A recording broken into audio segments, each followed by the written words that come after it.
Rachel, and this is Dash 101. In the last episode, you learned that you need a public and a private key to make digital cash work. Cryptography is used to prove ownership of a digital asset. But there is another challenge.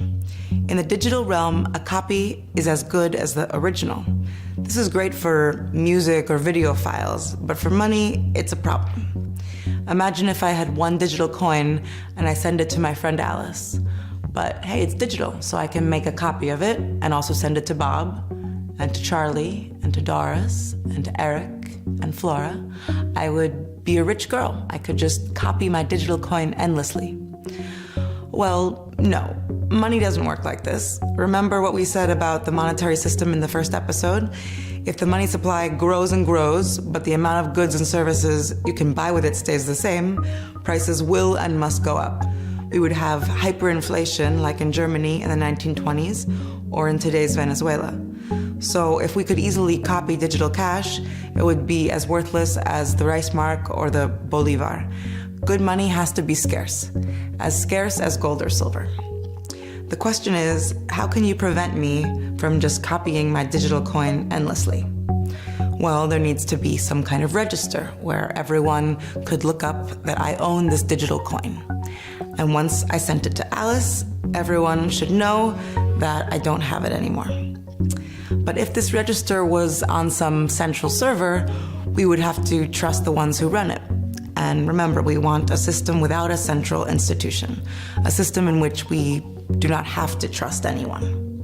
The solution is to use a decentralized network to store this register. Instead of storing it in one place, we store it on the computers of many people around the world. Each one would have a copy of it. In a centralized network, you just need to shut down the central server and the network is dead. The decentralized network is much harder to attack.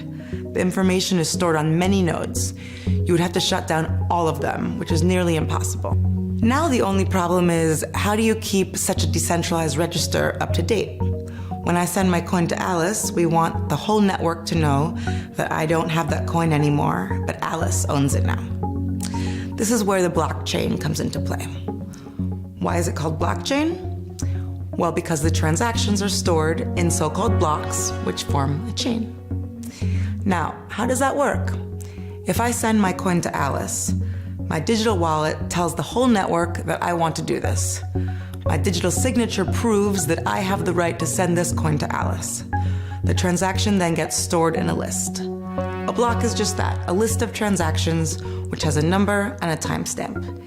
If the last block had the number 999, this must be block number 1000. That's why it's called a chain.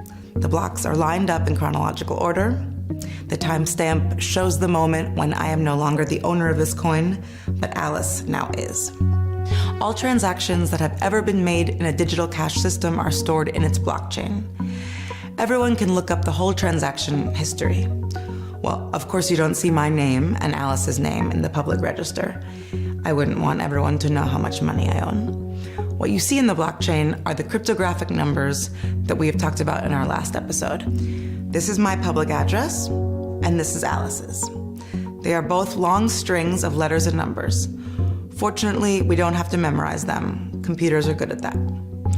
Now, you may ask yourself, how do you make sure that everyone agrees which is the correct version of the blockchain?